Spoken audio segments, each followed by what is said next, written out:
Oi, Eliane, bom dia. Oi, bom dia, Raíssa e Carolina, ouvintes. Oi, Eliane, bom dia. Bom, ontem a gente viu uma manifestação de Jean Paul Prats, né, pelas redes sociais, dizendo que o mercado ficou nervoso esperando dividendos cuja decisão foi meramente de adiamento e reserva. Falar em intervenção, estou lendo aqui o tweet dele, na Petrobras é querer criar dissidências, especulação e desinformação. E aí ele continua dizendo que é preciso entender que a Petrobras é uma corporação de capital misto controlada pelo Estado brasileiro e que é legítimo, então, que as opiniões do Estado brasileiro sejam levadas em conta. Talvez a gente poderia começar essa conversa questionando sobre a origem ou a definição de intervenção, que parece ter uma definição diferente via presidente da Petrobras.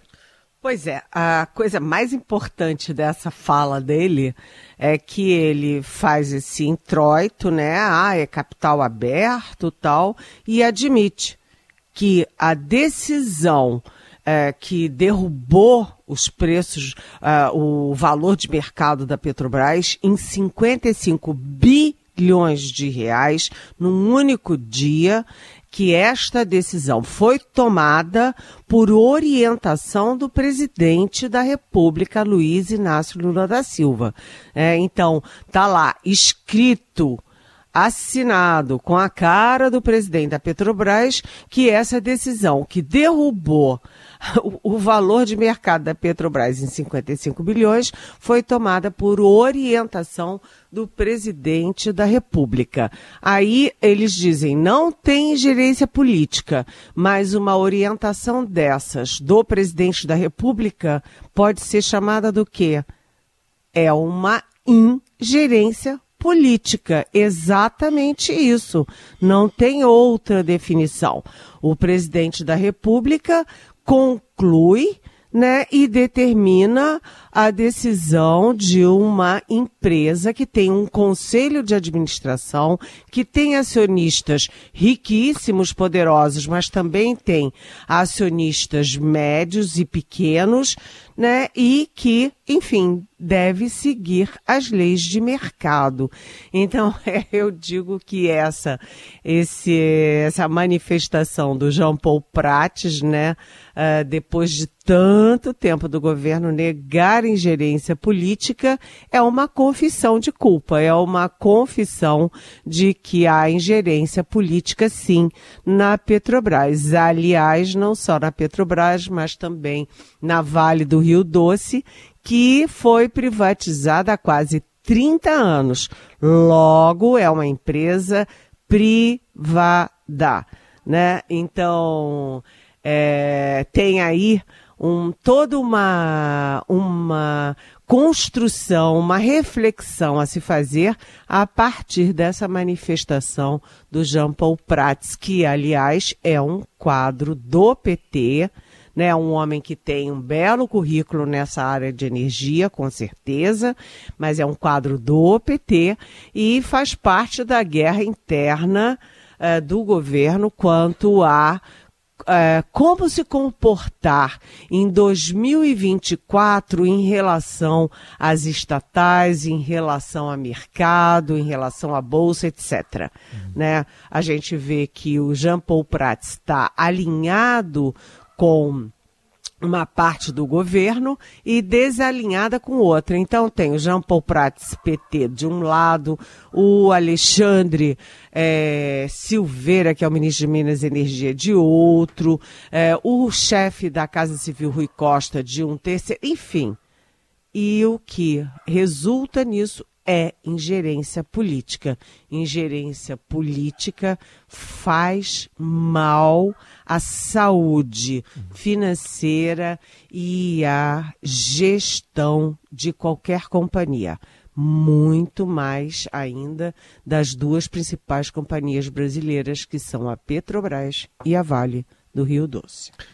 Bom, Eliane, outro assunto, o Senado ontem, na Comissão de Constituição e Justiça, desafiou o Supremo, votou e aprovou uma proposta de emenda à Constituição que proíbe o porte de qualquer quantidade de droga, um julgamento que ainda está em andamento lá no Supremo. A gente vai ouvir duas manifestações também para você comentar. Porque basicamente a proposta foi contestada só pelo PT e também pelo senador Marcelo Castro, que foi até ministro da Saúde, né, no governo Dilma, ele era do MDB, mas chamou atenção o que disse o senador Fabiano Contarato, né? Ele disse que essa proposta não enfrenta o problema do tráfico de drogas e que não inova absolutamente nada, e lembrando que o senador Contarato foi delegado por quase 30 anos. A gente vai ouvir o que ele disse. Nós estamos passando para a população uma falsa percepção de que o problema da segurança pública vai ser resolvido. O que nós tínhamos que estar fazendo é cobrar de todos os poderes a efetividade do artigo 144 da Constituição, segurança pública, direito de todos, dever do Estado. A população quer segurança pública. Todos nós temos parentes que teve problema com dependência química. A pergunta que eu faço é: você quer que essa pessoa que tem problema com dependência química seja tratada como criminoso? Bom, e outra manifestação foi do relator, que a gente vai colocar aqui, o Efraim Filho. Ele só apresentou uma emenda em relação ao texto protocolado no Senado pelo presidente da Casa, Rodrigo Pacheco, para que a posse e o porte de drogas sejam considerados um crime independentemente da quantidade apreendida, só que ele fez uma consideração para que haja uma diferenciação entre o usuário e o traficante.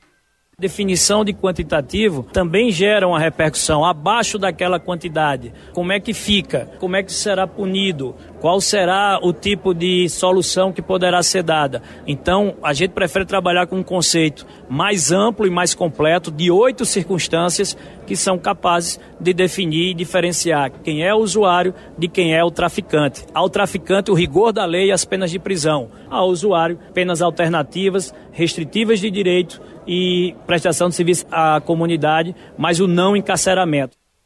Bom, Helene, como é que você vê mais esse embate entre Congresso e Supremo? Olha, a gente primeiro tem que registrar nessas duas falas, né, do senador Efraim Filho e do senador Contarato, que, aliás, vem aí de uma carreira policial. Ele conhece bem essa questão nas ruas, na realidade.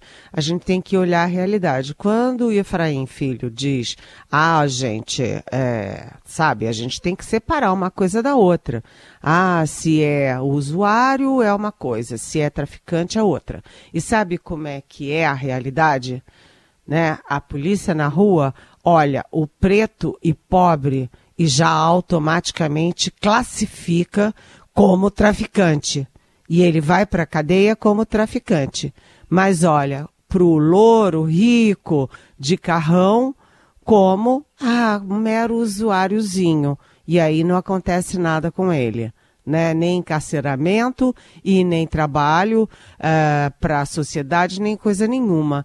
Então, eu acho que nessa questão, sinto muito, mas o Supremo tem uma posição mais avançada, mais de acordo com a realidade brasileira e mundial, e o Senado uma posição mais atrasada, mais elitista e mais cruel. É óbvio que quem usa tá com uma quantidade pequena de maconha não pode ser tratado como hoje, como um traficante jogado numa cadeia para virar efetivamente traficante, entendeu?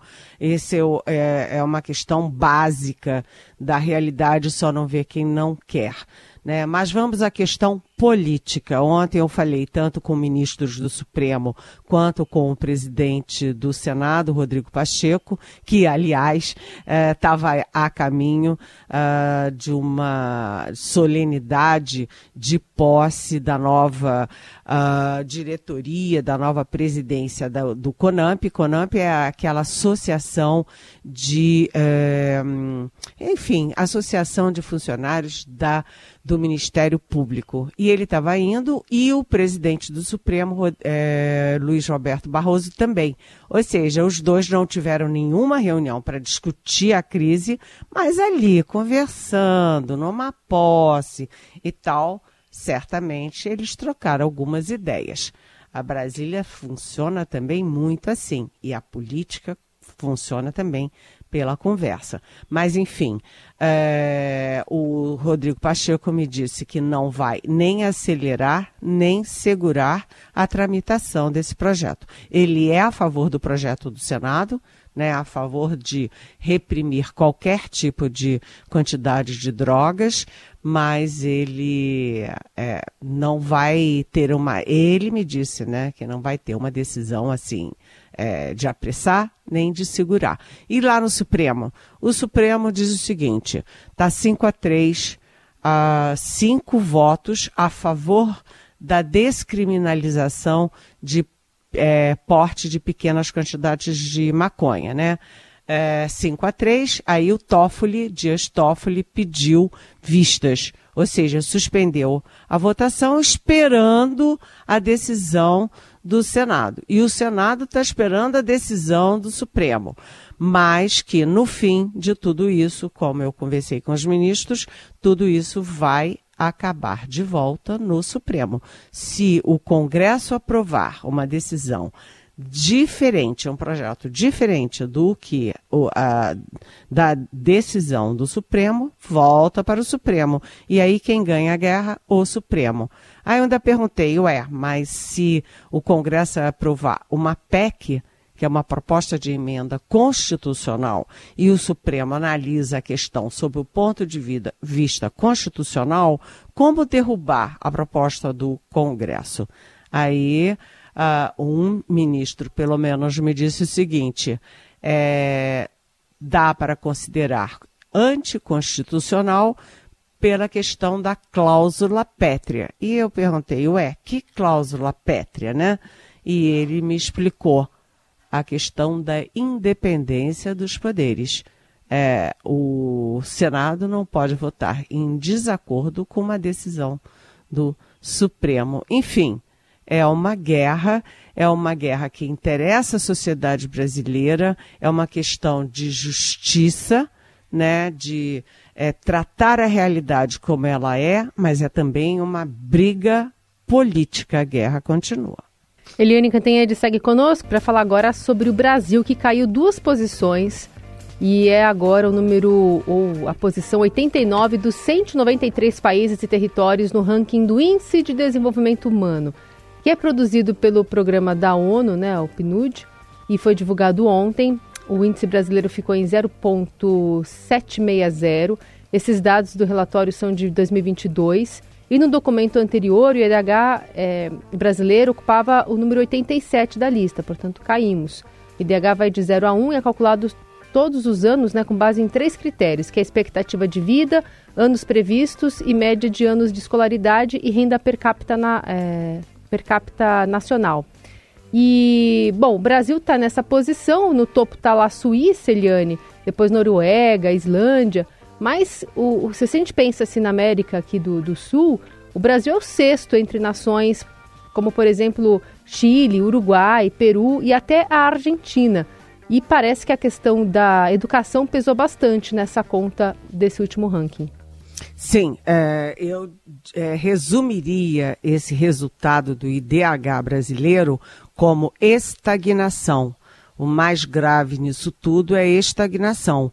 O Brasil começou a subir nos governos Fernando Henrique Cardoso, né, que investiu bastante em educação, em modernização do sistema educacional, e depois veio parando.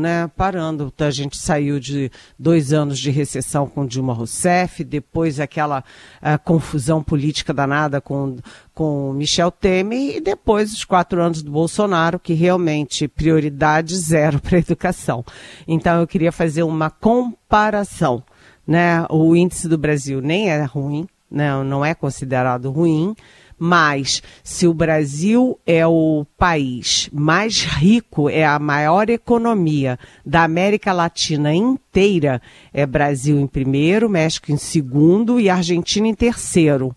Como é que o Brasil fica em 6º lugar no IDH, que é a condição das pessoas, né, a qualidade de vida, no resumo é isso, e fica em 89, lugar 89 no mundo? Tem alguma coisa errada. O que o IDH está dizendo para o Brasil?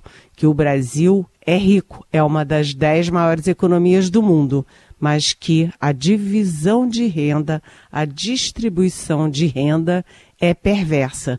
E você não sai disso sem educação, educação, educação. O grande X da questão aí é educação como alavanca para uma maior justiça social. Muito bem. Eliane, vamos falar de uma festa, né? Ontem teve festa de aniversário numa mansão no Lago Sul, em Brasília, dos 78 anos do ex-deputado José Dirceu. Estou vendo aqui várias fotos, né, do aniversário, uma delas do José Dirceu com o vice-presidente Geraldo Alckmin.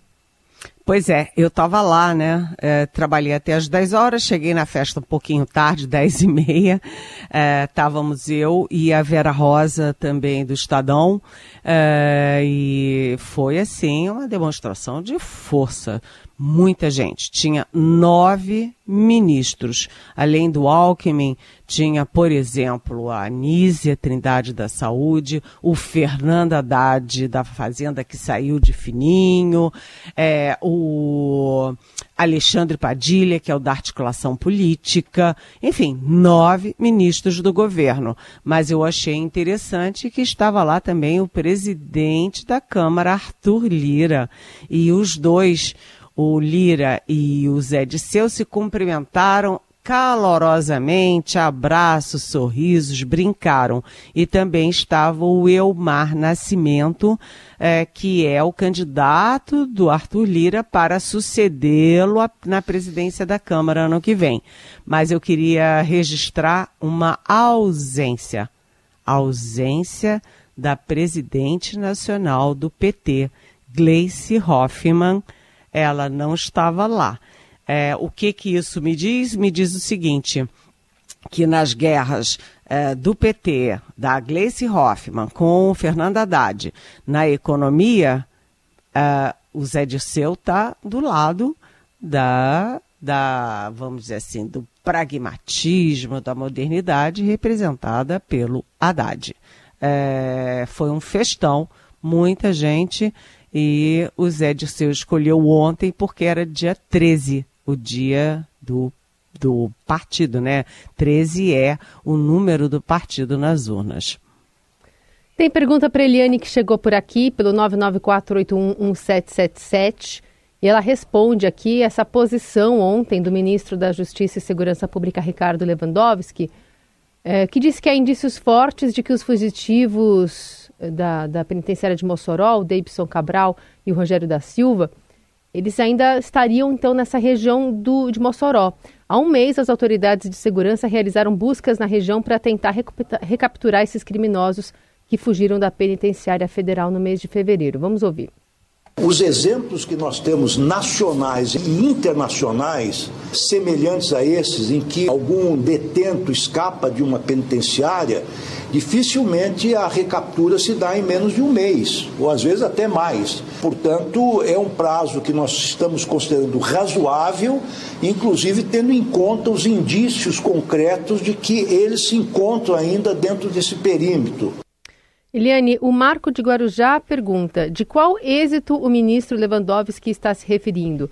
A de empenhar, sabe-se lá, quantos milhões de reais durante um mês para buscar 2 bandidos de Mossoró e fracassar? Para quem foi direcionada a fala dele? Porque para o povo, como eu, me faz parecer que o governo ainda está mais perdido. Oi, Marco.